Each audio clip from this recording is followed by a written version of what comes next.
And once that looks like it's been completed, I think that government will back off from the market and let it go down. And so that's where I see it heading. And the price of gold, we went up to around 970 intraday. We're trading about 935 or 6 this morning. There's a tremendous short position by commercial traders. A short position is when you're going to bet something is going down, and they're betting the price of gold is going to go down. And it's quite a large position, and we haven't seen that for about a year and a half or so. And the last time this happened, gold was knocked down from the 880s down to around 770, 760. And once the shorts, these commercials, started covering, in other words, buying back their positions to profit, it fed on itself, and gold went straight to 1,000. And from whatever level it does that from, I think the same thing is going to happen again, only this time I think it's going right through 1,000 when it gets there.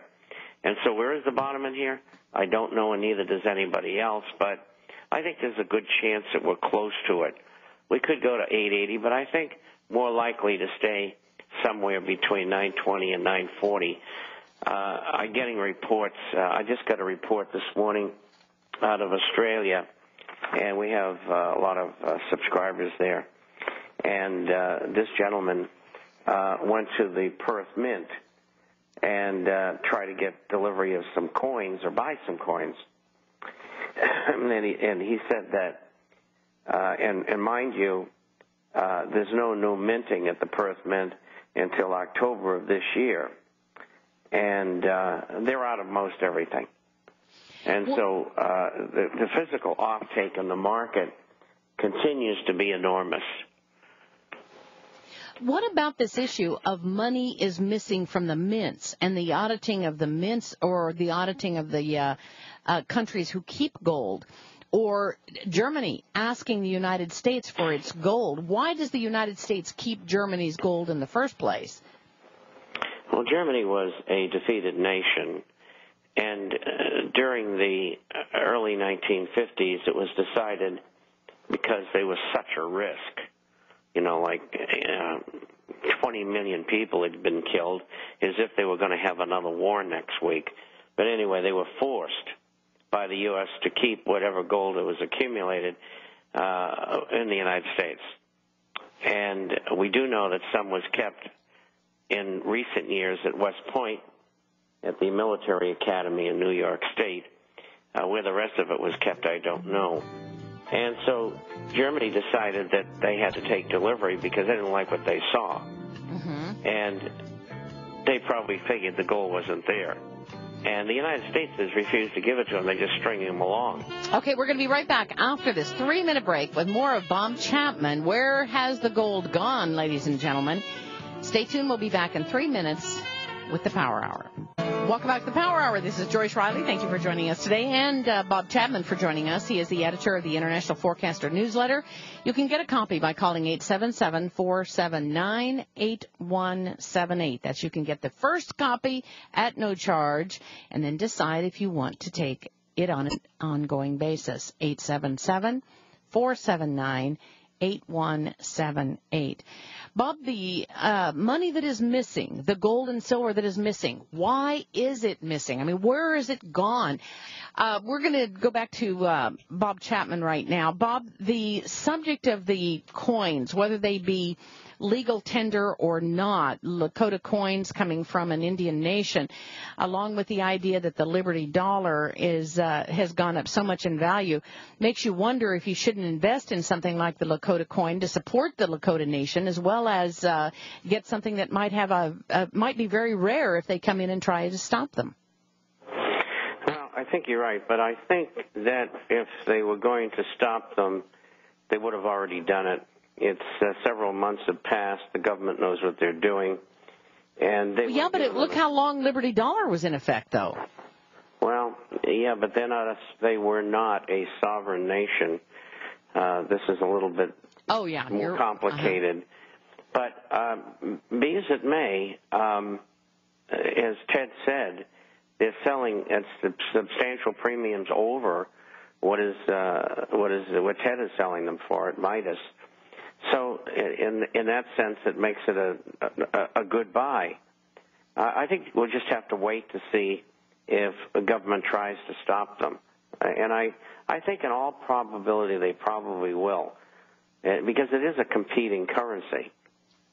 To switch back to what we were talking about before, I think Germany believes the U.S. probably has sold their gold, and they've sold most of their own. Maybe they haven't sold all of the German gold, but I think that they certainly have probably sold a portion of it.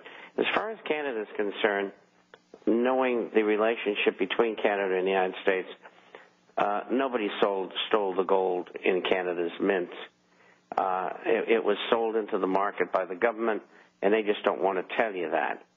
And what they'll do is they'll play along for the next year or so in this investigative thing, and then magically they will discover that, in fact, was sold into the market on loan to the United States government.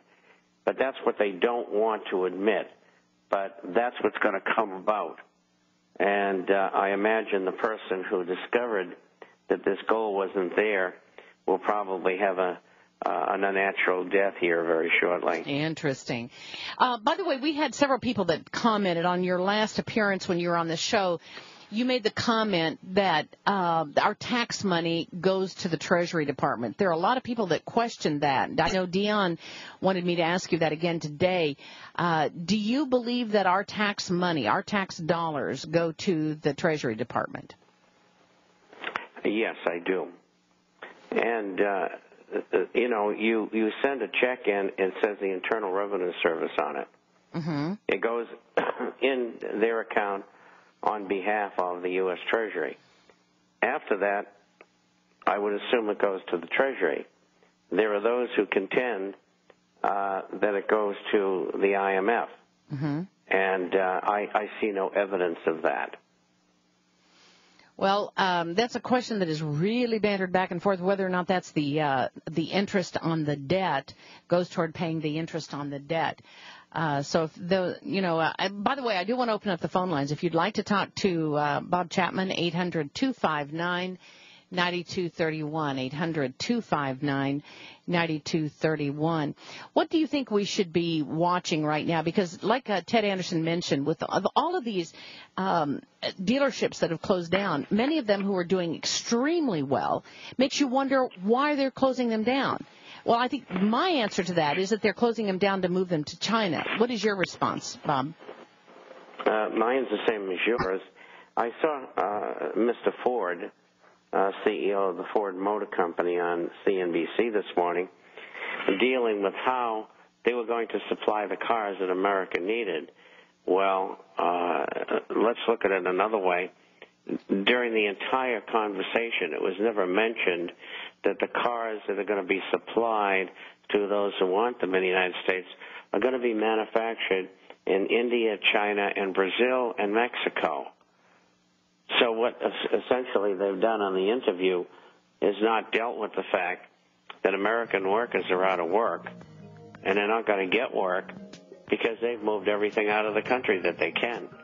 So Obama has a new idea, and let's just mow down those areas of town and salvage them. That's what Obama says. Unbelievable. Back in 3 minutes with Bob Chapman. Stay tuned to the Power Hour. 800-259-9231.